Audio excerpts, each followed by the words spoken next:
कोई भी डिस्प्यूट अगर हमारे आसपास जब होता है नेबर्स में, तो हम कोई तीसरा व्यक्ति आता है और वो ट्राई करता है उसको सॉर्ट आउट कराने की।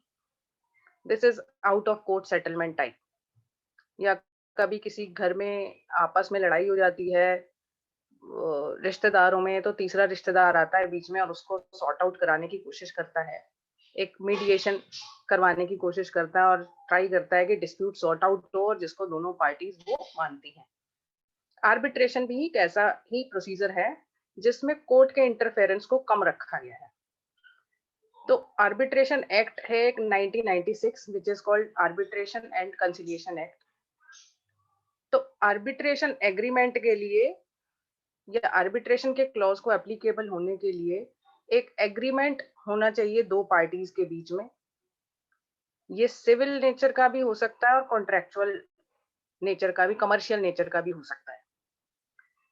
सो N an agreement wherein an arbitration clause is contained, it should be in writing, it should be signed by both the parties।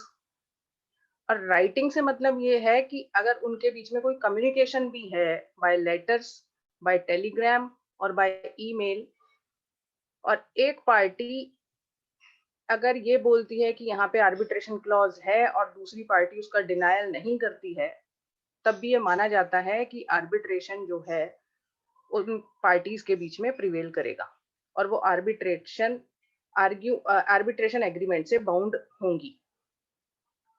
इसमें एक जजमेंट है सुप्रीम कोर्ट का जो है 2010 2 JT 479 SN Prasad versus Monet finance limited, जिसमें बोला गया है कि exchange of statement of claim where existence of agreement is alleged by one and not denied by another will be deemed that an arbitration agreement exists between the parties. Suppose an agreement specifically does not say that arbitration is there. In that case, if three or four things if exist in that agreement, it will be treated that is arbitration agreement is there between the parties. These are the agreement that should be in writing. The parties should have agreed to refer the dispute to an arbitrator or arbitration tribunal, and they will be bound by the award or by the decision by that arbitrator. Now, this number of arbitration should be in odd numbers like 1, 3 or 5. Even in some cases, if only one arbitrator is there, then he will be treated as arbitral tribunal. There is one judgment of Supreme Court where they say that if there are any allegation by one party about fraud in an agreement, even though the arbitrator can decide that point, if this allegation of fraud is mere an assertion of allegation. This is AIR 2016 SC 4675 A Ayyaswamy versus A Paramsivam, whereby the arbitrator can decide even allegation of fraud also. Under Section 8 of the Arbitration Act, the court has power to decide whether any arbitration agreement exists between the parties or not. Suppose a party goes to the civil court for recovery of money against the other party, and other party comes to the court before filing of written statement and claims that there is some arbitration agreement between those parties, then court can consider whether there was an arbitration agreement between the parties existed or not. If whether that agreement was beyond the scope of arbitration, or whether the arbitrator can decide this dispute or not. if court thinks or that there is a clause pertaining to arbitration agreement is there, in that case court is bound to refer the matter back to the arbitrator. Although court is required to decide, court may decide that whether that arbitration agreement is beyond the scope of that arbitration or not. In one of my case, there was a builder buyer agreement executed between the parties. My client entered into builder buyer agreement for purchase of commercial shop for his own personal use for making office. In the year 2012, he entered that agreement whereby arbitration clause was there in agreement. In the year 2017, the builder sent him a letter by saying that they were unable to complete the project, which was in certain area, suppose X area, and building the total area of commercial complex was different, and they offered him a separate flat instead of commercial shop or office. They offered him to uh, uh, enter into separate agreement and take flat in some different locality, different area, which was not useful for my client. So he requested them to return the amount which he has deposited with the buyer, with the builder. After receiving letter by my client, the builder sent him a letter that they are going to refer their dispute to arbitrator, and with to a plea that as the agreement which was entered between builder and my client was with regarding uh, the commercial shop complex, and they themselves unilaterally had withdrawn that agreement, and now if they are referring this matter to arbitration, it will be beyond the scope of arbitration agreement, because they unilaterally has changed the agreement themselves without considering or without taking any consent of my client. So we filed a case before civil suit for recovery of the amount which was deposited by my client. Now, in that case, when agreement, this arbitration agreement is there, the other party, that is builder, can approach to the civil court by saying that arbitration agreement is there and matter should be referred back to the arbitration. This is under section 8 of the Arbitration Act. But now court is having the discretion to decide whether matter falls within the purview of the Arbitration Act or it is beyond the scope of arbitration. So matter was taken up by the court. Although there was no written statement filed by the builder, and we also filed a petition before NCLT for winding up of the company. In that case, that matter was settled between the parties. But now what I want to tell you is the difference between section 8 and there is section 11 when that I will discuss you within a few minutes. Now, what should be the composition of arbitral tribunal? It should be, as I told, it should be in odd numbers, 1, 3, or 5. Even a sole arbitrator can be treated as arbitration tribunal. And I can use the word AT also, which you can understand that I am talking about the arbitration tribunal. So the arbitrator can also be named in the agreement. Generally, in government contracts, arbitrator is named therein, and there are terms. Actually, the parties are bound by the agreement which they have entered. If any arbitrator is named therein, then that arbitrator will be appointed, and court cannot appoint any other arbitrator unless agreed between the parties. Now, suppose some terms are there in agreement, it can be with regard to interest or penalty. So parties will be bound by that. Even the arbitrator also, is required to follow that procedure which is prescribed in the agreement.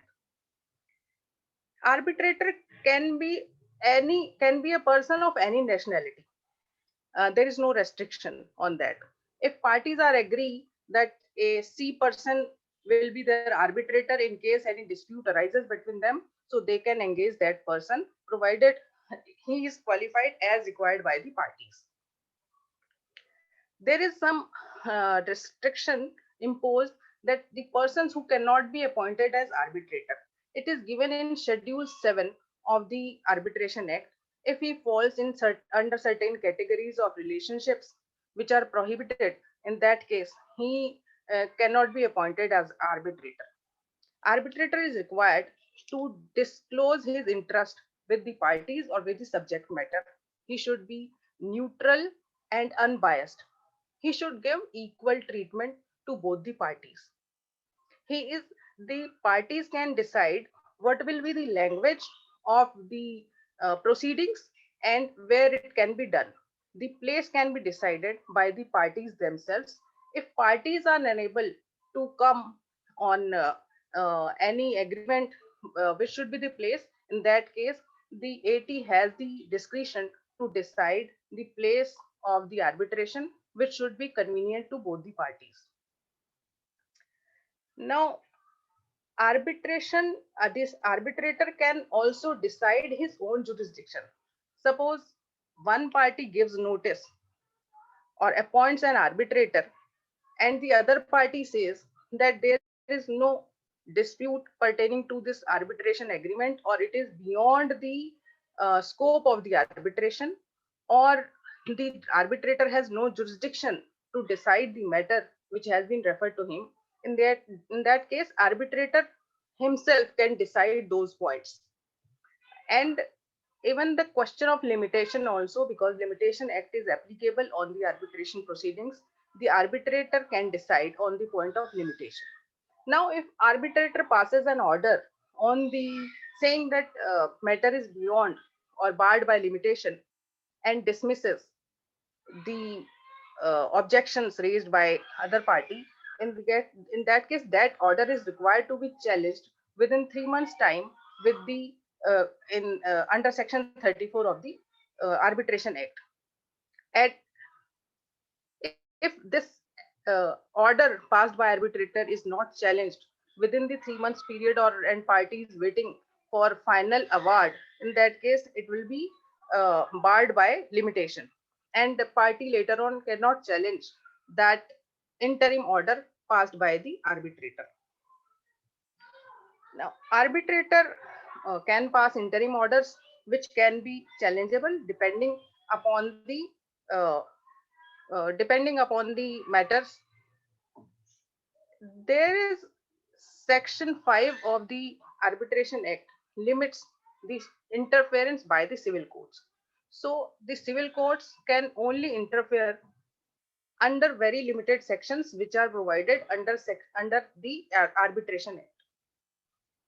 More so, if a party who knows what should be the procedure and party choose not to take any objection on the procedure adopted by the arbitrator, in that case party cannot later on challenge that procedure.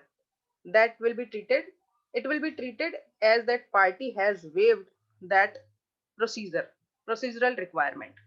Suppose an agreement says that there must be odd number of arbitrators, and but parties appoints their arbitrators in even numbers, and no party choose to challenge that or object on that procedure. In that case, award passed by two arbitrators will be binding upon them, and later on they cannot object on the point that this award has been given by the two even number of arbitrators.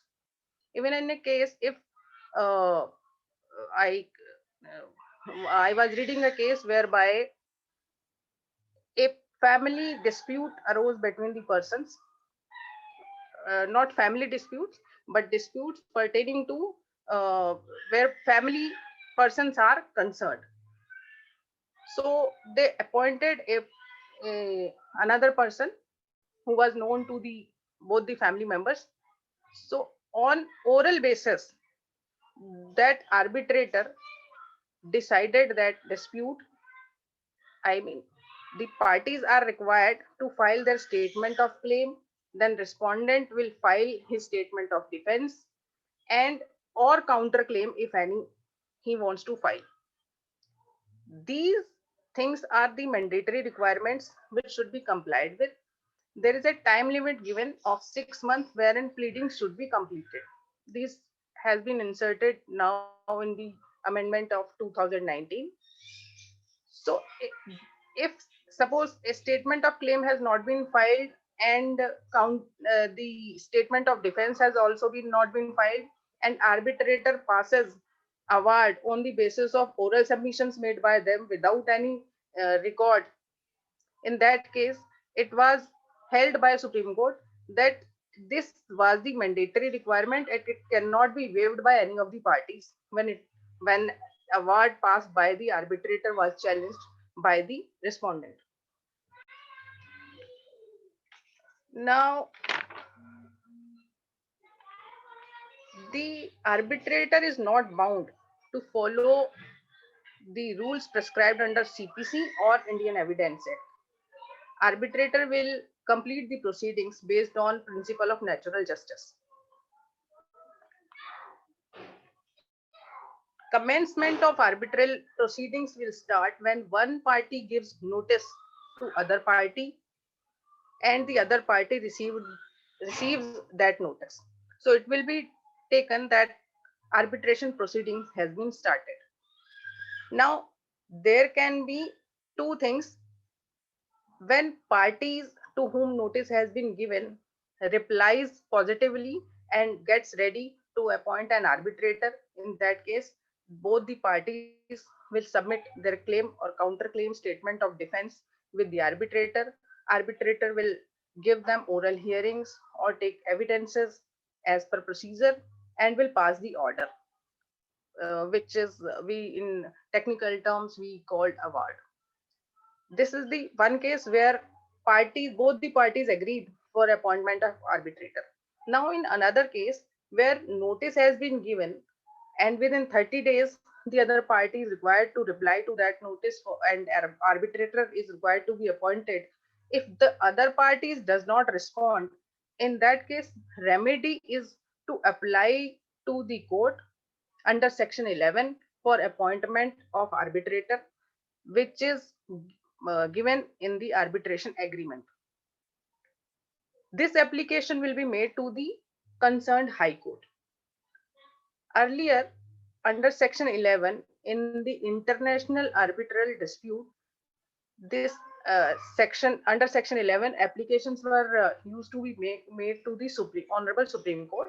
Now, under under amendment in 2019, this has been changed, whereby Supreme Court has will designate some arbitral institution and application is required to be made to those arbitral institutions and they will appoint the arbitrator.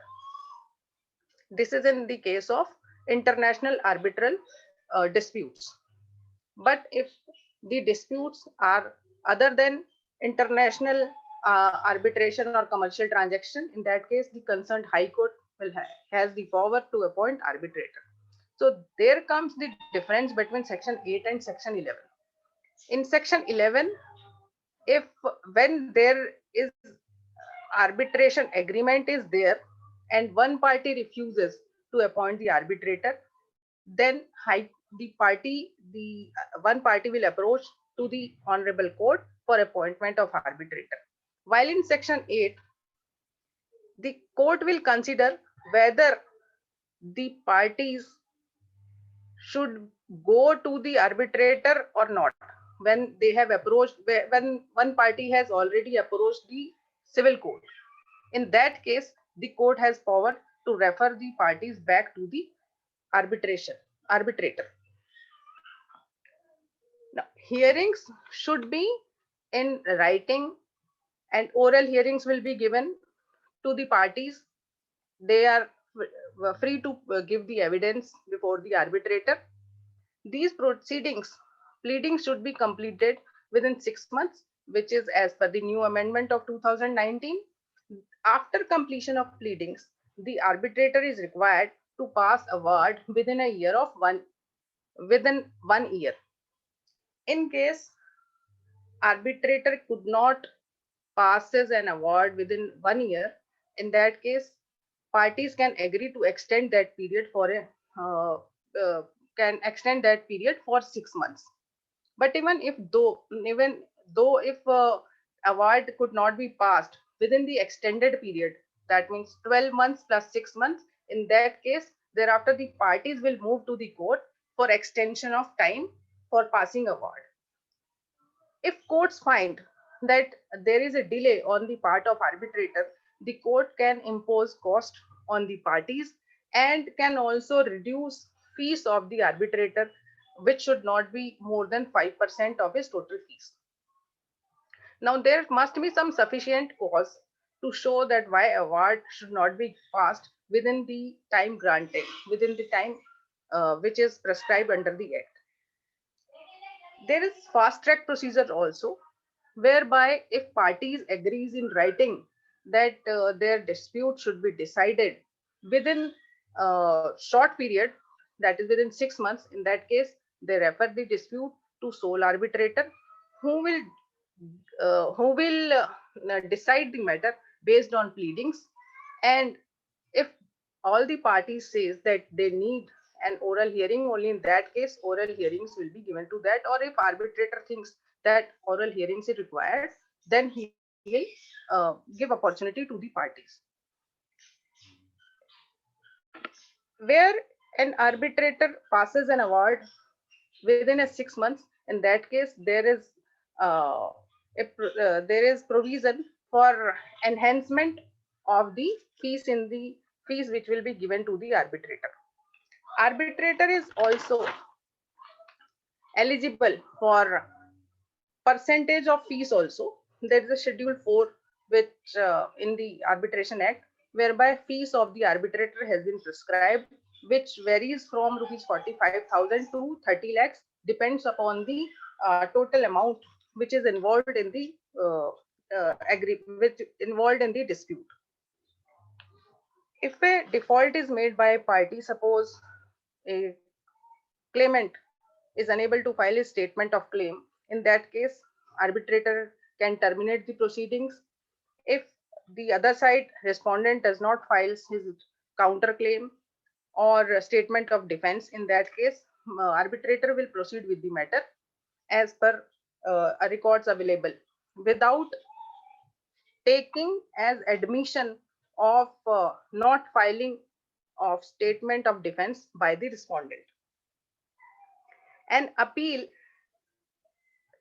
this against passing this when an award is passed by an arbitrator, the same can be challenged under section 34 with civil court.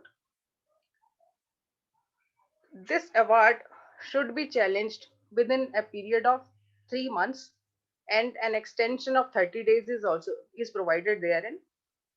In while extend under the act, while extending the giving the grace period of 30 days, words is used not thereafter. So in one case decided by Honorable Supreme Court, it was held that court cannot grant extension for more than or beyond that 30 days. That means 3 months plus 30 days. So courts cannot condone delay thereafter. So an appeal must be filed within a period of 3 months plus 30 days.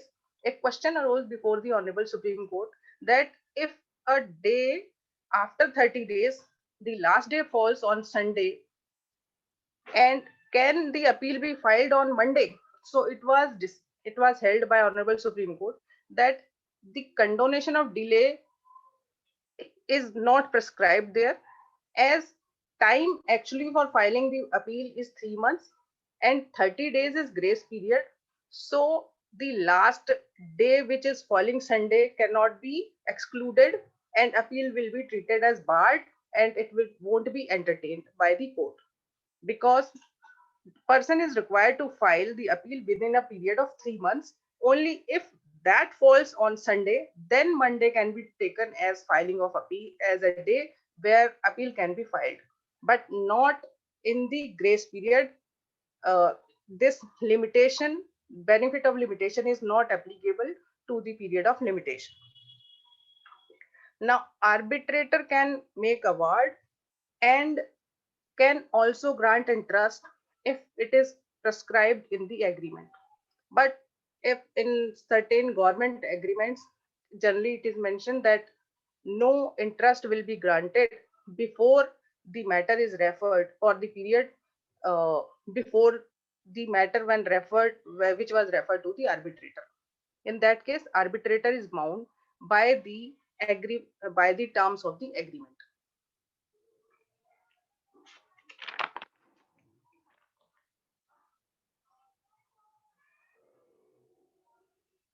Then arbitrator is bound to provide copy of the award to both the parties, which should be signed, and must state reasons on which award is passed.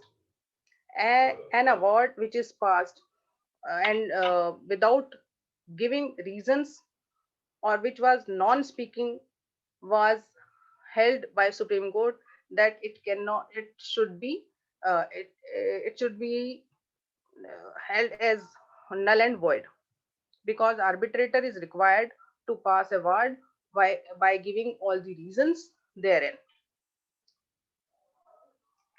An award, if there is any typographical mistake or clerical mistake in the award which is noticed by any of the parties, in that case they can make an application to the arbitrator, which can be corrected.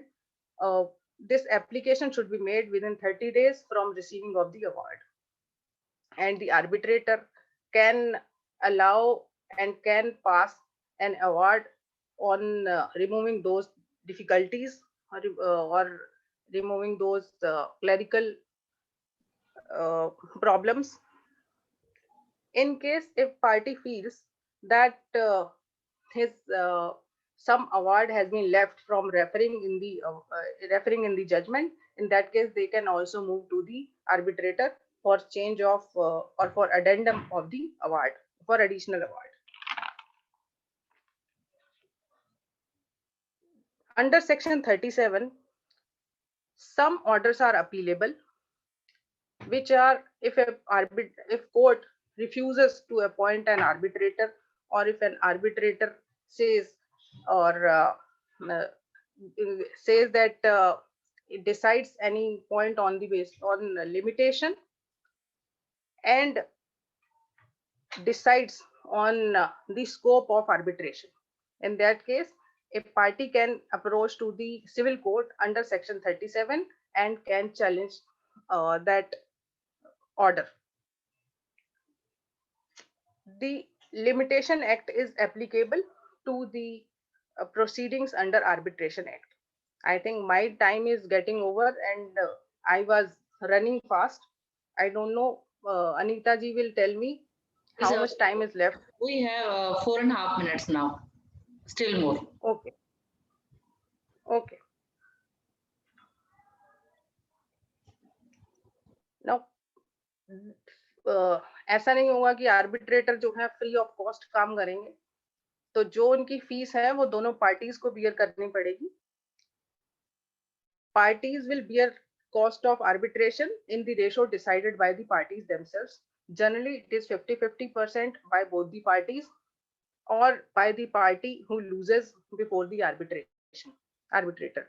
Now, there is a lien arbitration, this deposits with the fees which we have to pay to the arbitrator have a lien on the arbitral award. So, and decree award passed by the arbitrator will be a decree of civil court, and it is enforceable as a decree of civil court.